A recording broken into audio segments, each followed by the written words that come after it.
when you go to McDonald's later, could you give me your quarter pounder and I'll give you my filet o fish? Just honey. Oh my God. Instead of big and tasty, make it big and nasty. My gosh. Right out of the beginning. Okay, here we go. It's funny because the older I get, I find I am far less trusting. I realize I don't trust stairs anymore Why? because they're always up to something. Oh.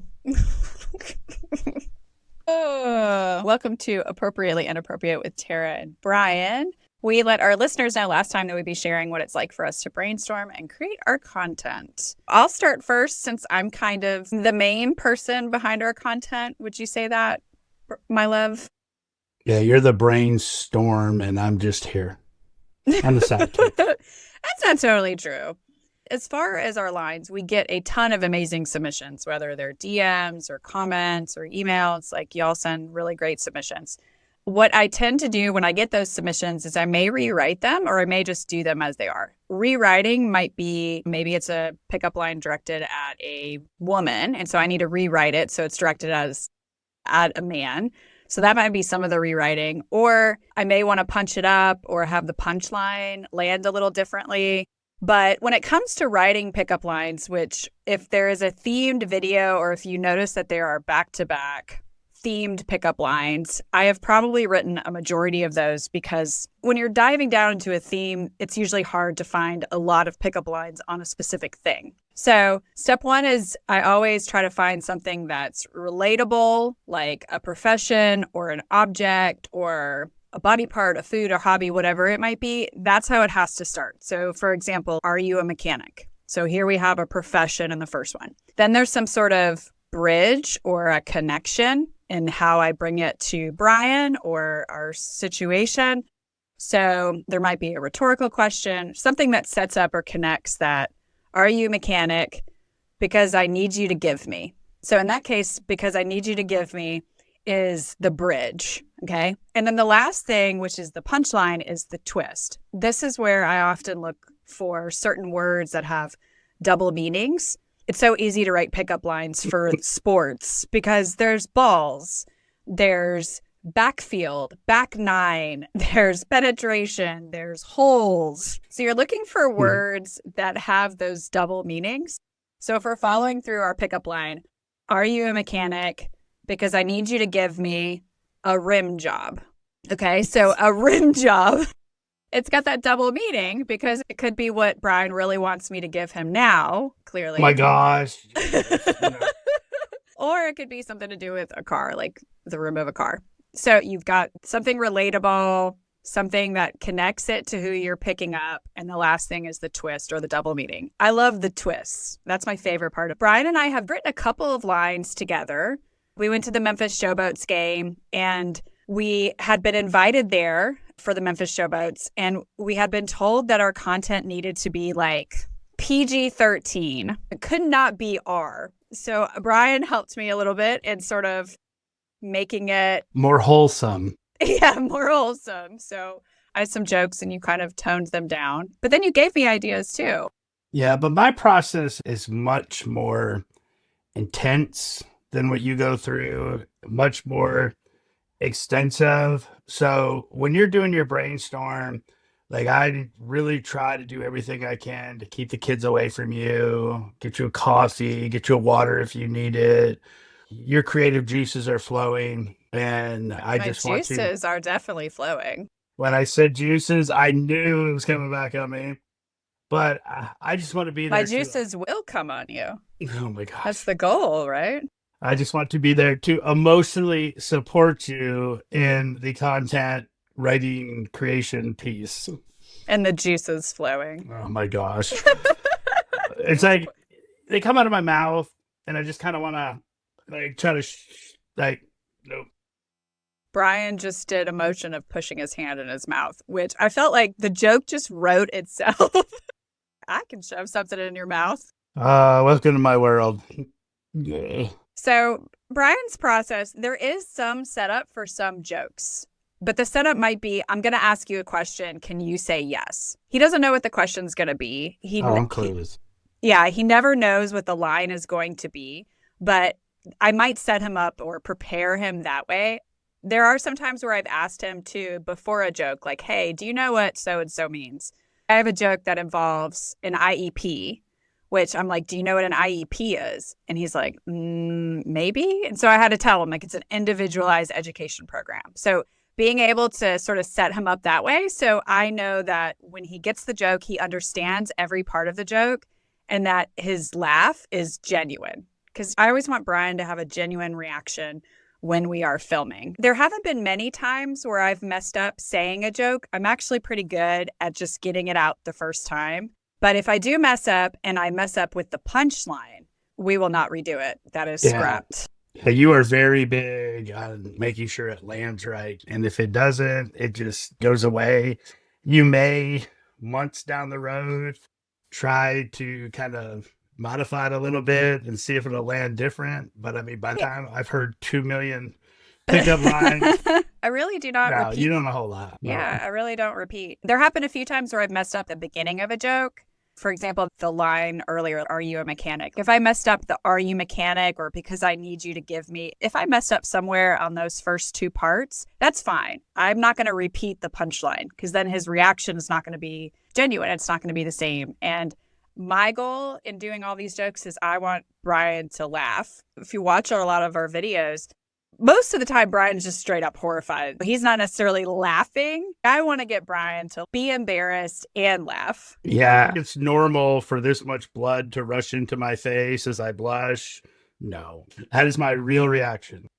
That's sort of our process of how we do the lines. Recently, we've done some more sort of behind the scenes kind of stuff. We did a video where I showed telling Brian, hey, I'm going to say blank, and then I want you to say blank. It was just one of our more scripted videos, which we don't do a lot of. And then Brian reluctantly participated after that. We might do more of those. I'm a big fan of The Office, so I'm always trying to see, can I have an office feel to it? That would be like a dream for me, is to have oh my gosh, a documentary style, dirty and wholesome jokes. That would be a dream.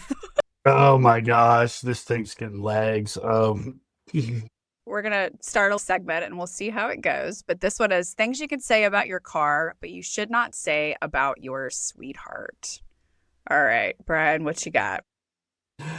Oh gosh, nothing. My wife and my vehicle are amazing and they're both beautiful and I like taking care of them. Good answer. I will give the ones that you recommended to me. Been with me through every season, rain, shine, and snow. Mm-hmm. I gave you some wholesome ones. This is one thing we didn't talk about is when it comes to Brian's videos, a lot of times I do write those. And I write them because Brian doesn't naturally want to talk badly or poke fun at me. We're not mean pranksters like that with each other. But I'm okay if Brian pokes. I kind of deserve it. I'm okay. I'm not wired that way. I see some of the pranks people do, and I'm like, how do you do that to someone you love? Yeah. And it might work for them. I don't know. I don't think I'm made that way. I might get meaner as the years go by, so we'll see. Hope not. I love this, Brian. But I will say some of the ones I've written for Brian had little digs at me. We were doing an ad for some butt wipes. The joke was that I needed the extra large and that I was wetting myself frequently. So I wrote that. He did it totally with my consent. And that's kind of, to me, that's kind of fun. I know that a lot of y'all comment like, oh, he needs to get her back and things like that. I know that I deserve it. I know that I deserve for this man to get back at me and win. And so I'm okay doing those and giving those to him. Look at it as a competition. Now, some of the crazy stories I deliver with just a deadpan delivery, that's been something I've had the ability to do for decades. I could just kind of think of a topic and just go. So those aren't really written. Those just kind of are unfolding as I talk. I forgot about those. We've done a bunch of those. One of them Brian did. I just died laughing. It was all about how I always submit to him. Yeah. And I take off your shoes when you get home and all this, Yeah, another one was the my parents were the aliens in the ocean everybody's talking about and asking people to Yeah. please leave them alone. Yeah. I'm definitely more of a writer. I've got to write things out in advance and then say it out loud. And part of that is probably because I had a speech delay growing up. And what they found out later is that I had what's called auditory dyslexia, which mostly shows up in children as they're learning to speak. So what would happen is I would hear someone say a word, and the way children learn how to speak is they mimic the sounds that they're hearing. But I was hearing the world through a corrupt filter. So I would hear certain sounds and I would hear them wrong. And then I would try to imitate them and I would be saying them wrong. So a joke my mom always shared is that TR sounds I would say is F sounds. And one time we were in a store somewhere and I had lost my truck, but I was screaming like, I lost my fuck.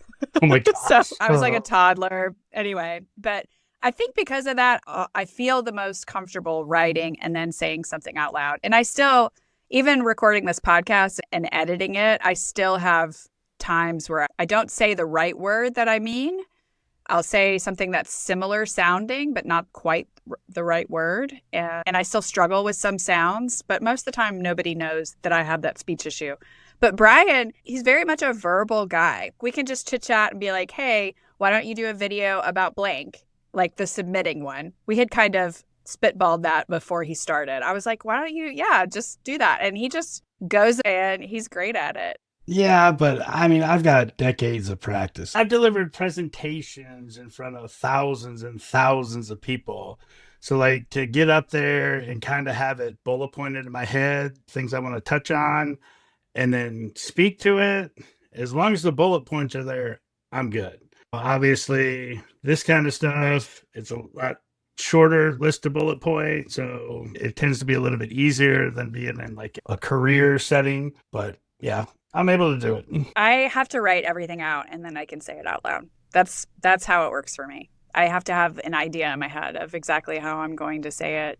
I can't just be off the cuff like that. I don't have that talent that you have. But getting back to things you can say about your car, but not your spouse, mine is she's a guzzler. Oh my God. I'm going to say got a few dent and scratches, but that's just character. Aww. I see you totally tried to jump in with yours because you didn't want me to say anything more about guzzling. I know. I was just going to say that's me, honey. Oh my gosh, Jesus. I need a shirt that says, oh my GAWD or oh JEZ. I am working on some merch right now. No, you're not. Oh, I no. am. No, you're not. I did. I meant to send you the mock-up earlier today. I can post a picture on our social media pages so people can vote in. But it says OMG honey, exclamation point. And then it has a cartoon Brian. He's like blushing, but has his palm over his face. It also has a text bubble that says, why me?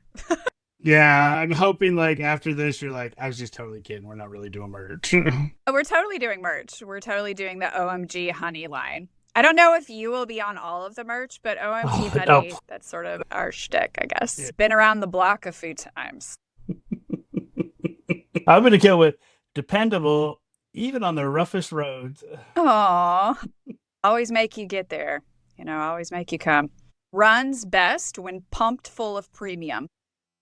Oh, the front end is loose. Oh, that's bad. Not too bad because you get to check it to make sure, The next, there's one out here that's... Gotta say it, it's not that bad. Come on. Okay. We're just talking about a car, man. Blew my head gasket. Let me put some air in your rear tires. Take forever to warm up, installs mid-ride. Oh my God, that's the bad one. All right, just go. I'm going to like curl up in the fetal position down here, just kind of hide my face. We're just talking about cars, honey. Just think of it like that. We're just talking about cars. It's totally okay. We're not talking about... From the mind of Tara.